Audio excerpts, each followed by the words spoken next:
Aina takunu, dimanapun kamu berada, yudrikumul maut, kematian akan mendatangi kamu. Walau kuntum fi burujim musayyadah, walaupun kalian berada di dalam kotak yang dipaku. Begitulah perbuatan orang musyrik jahiliyah dulu. Dia buat kotak, kemudian dia paku, dia masuk ke dalam. Ditanya sama temannya, kenapa kau bersembunyi dalam kotak yang dipaku? Mudah-mudahan aja malaikat maut nggak bisa masuk. Siapapun akan mati menghadap Allah. Michael Jackson masuk ke dalam kotak hampa udara, berharap tidak mati, mati juga. Semuanya akan menghadap Allah. Tinggal lagi apa yang akan kita bawa menghadap Allah. Ini pelajaran yang kedua dari buku belah buku kisah saat maut akan menjemput. Wa kafa bil mauti wa'iza. Ada nasihat yang tidak bersuara, ada nasihat yang bukan khutbah, bukan ceramah, bukan tausiah, bukan tazkirah. Dia diam 1000 bahasa. Nasihat itu bernama mati. Siapa yang menasihati Ustaz Abdul Somad? Enggak ada. Enggak ada orang menasihati saya sampai sekarang. Saya datang ke Kiai, Kiai tolong nasihati saya. Saya kalau tausiah, saya cari para alim ulama yang tua-tua, yang sepuh-sepuh, minta nasihat, minta doa. Mereka nggak kasih nasihat. Mereka katakan, ya Ustaz sudah tahulah, sama-sama saja kita berdoa kepada Allah. Nasihat yang paling dalam yang masuk ke dalam otak dan hati saya adalah ketika melihat orang mati terbujur kaku, yang selama ini dihormati, dibanggakan, dimuliakan, disanjung tinggi. Kalau datang disambut dengan baleho dan karpet warna merah, tapi lalu kemudian ketika mati menghadap Allah terbujur di ruang tamu, dan tidak sampai 24 jam dibawa keluar. Rumahnya rumah dia, yang membangunnya dia, yang beli tanahnya dia, yang cari arsiteknya dia, yang mengumpulkan uangnya dia. Tapi kalau sudah meninggal dunia, sejengkal pun di rumah itu tidak ada yang bersedia menampung dia. Tempatnya tetap di TPU, tempat taman pemakaman umum. Ada rumah yang dibangun, ada rumah yang dikendalikan, ada rumah yang diatur. Sekian tahun nabung untuk buat rumah. Rumahmu berapa harganya? 3M. Wow, hebat sekali 3M, 3 kali minjam.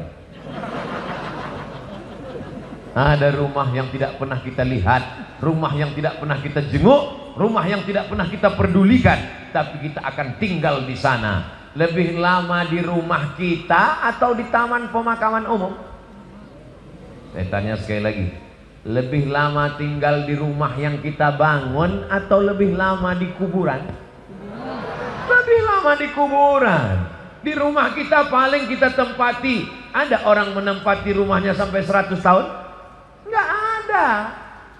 Paling kita tempati rumah kita itu paling lama 50 tahun. Itu pun kalau umur kita 75 tahun. Umur 25 bangun rumah atau mewarisi rumah bapaknya. Kita cerita bukan rumah bapak kita, bukan rumah kakek kita, rumah kita tempati cuma 50 tahun. Setelah itu kita masuk liang lahat. Yang meninggal tahun 1945 saat ditembak oleh Belanda, sampai sekarang berarti dia sudah dikubur berapa tahun? Maka sampai masanya nanti hari kiamat, ada yang di liang lahat sampai 100 tahun, ada yang sampai 1000 tahun lamanya.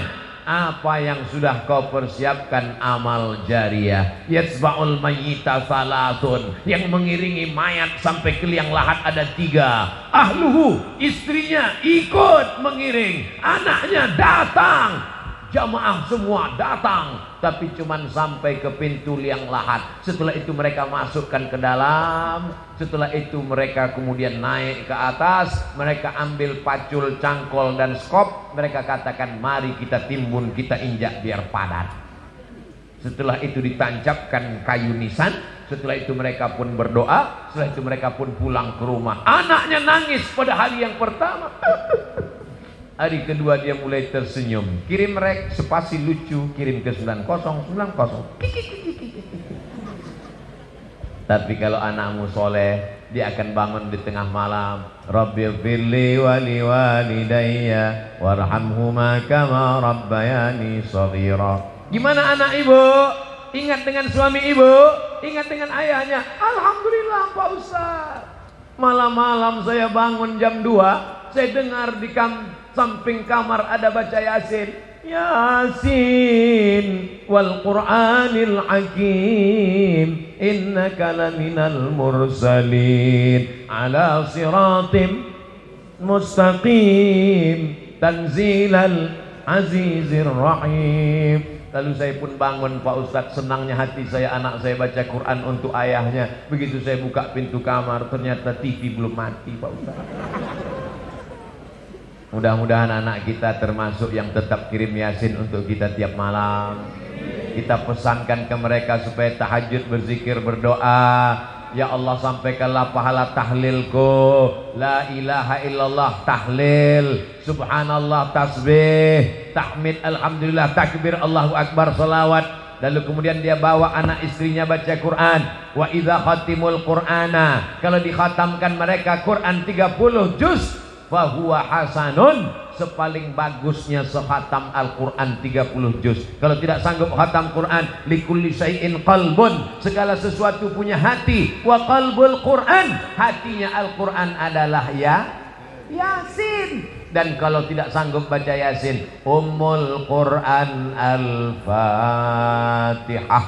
level paling tinggi sekhatam. Tak sanggup sekhatam Yasin, tak sanggup Yasin, Ummul Quran. Itulah tadi yang Pak Bupati mengajak kita. Mari kita bacakan suratul Fatihah. Fatihah pun tidak mau. Innalillahi wa inna ilaihi raji'un. Apa yang kau balaskan untuk ayahmu? Berapa kali dia tidak jadi ganti baju hari raya demi uang sekolahmu? Sekolahmu memang online, tapi bayarannya offline. Berapa kali ibumu tidak jadi hari raya buat kue demi untuk sekolahmu, demi untuk air susumu, demi untuk makan minummu. Meregang nyawa dia melahirkan. Andai kau gendong dia dari Bekasi ke kota Makkah, tawaf 7 putaran, sa'i Safa dan Marwah, wukuf di padang Arafah, melontar jumrah, belum tentu dapat menebus sekali teriakannya saat melahirkanmu. Betul ibu? Ternyata ibu tidak ada yang teriak waktu melahirkan. Kenapa? Dia pingsan di operasi. Lahir. Ustadz, walaupun operasi sesar itu sakit loh Ustadz. Ustadz kan nggak pernah merasakannya, karena rasaku bukan rasamu Ustadz.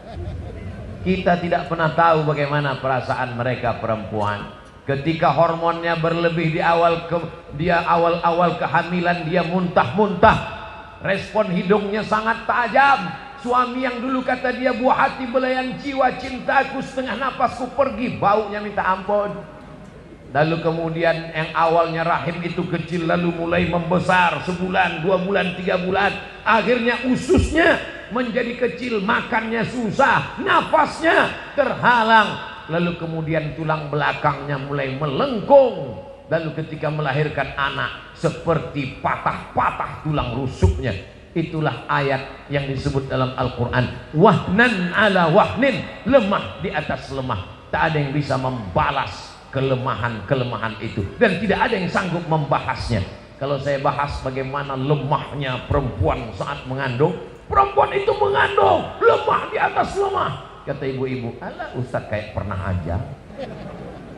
Maka kita balaskan. Yang ibunya masih hidup, mudah-mudahan masih sempat berbakti kepada orang tua. Yang ibu bapaknya sudah meninggal dunia, nasihat kematian, ziarah. Jangan nunggu mau Ramadan, jangan nunggu mau Idul Fitri. Besok hari libur bawa anaknya ziarah. Ini sekarang banyak orang ziarah, bapaknya baju hitam, istrinya baju hitam, anaknya baju hitam, hitam-hitam semua. Sampai di tempat pemakaman langsung foto. Habis itu update status, man in black. Apa ini? Ini bukan ajaran Islam. Ajaran Islam adalah saat di tempat pemakaman baca doa, assalamualaikum ya alad diyar minal mu'minin wa inna insyaallahu bikum lahiqun yarhamullahul mustaqdimina wal mustakhirin nas'alullaha lana wa lakumul afiyah. Oh, bacaannya panjang Pak Ustaz. Ya, tapi kami bacaannya pendek. Apa bacaannya? Assalamualaikum ya ahlal kubur. Itu namanya doa minimalis. Apalah salahnya cetakkan doa ziarah kubur? Tanya nanti panitia berapa ongkosnya buat baliho besar seperti ini, buat doa ziarah kubur, tempel besar-besar di dekat pemakaman TPU. Assalamualaikum ya ala diyar minal mu'minin wa inna insyaallah bikum lahiqun yarhamullahul mustaqdimin wal mustakhirin nas'alullah lana wa lakumul afiyah. Coblos nomor daripada baliho yang gak jelas ujung arahnya, nyangkut ke pokok kayu, diambil Satpol PP, dibakar. Mendingan di samping kuburan, mengingatkan orang. Andai pun dia tidak lapuk, maka mengalir sampai hari kiamat. Inilah dia amal-amal kita. Apa saja amal kita yang akan mengalir. Waladun salihun, anak yang soleh. Shadaqatun jariyah, itulah uang yang masuk ke dalam kotak-kotak tadi. Beli semen, batu bata, kerikil, atap, tenda, lampu, AC, mihrab, mimbar, kipas angin, itu semua akan mengalir. Siapa yang mewakafkan tanah masjid ini dulu? Siapa yang membangunnya? Siapa yang ngasih semen? Siapa yang ngasih kosen? Siapa yang ngasih kaca? Kita tidak tahu, tapi pahalanya dari mulai tadi petang sampai malam, sampai sholat subuh besok, zuhur, asar, maghrib, isya, subuh, zuhur, asar, maghrib, isya, Ramadan, tarawih, witir, idul fitri, idul adha, hari raya kurban, sampai hari kiamat, mengalir pahala.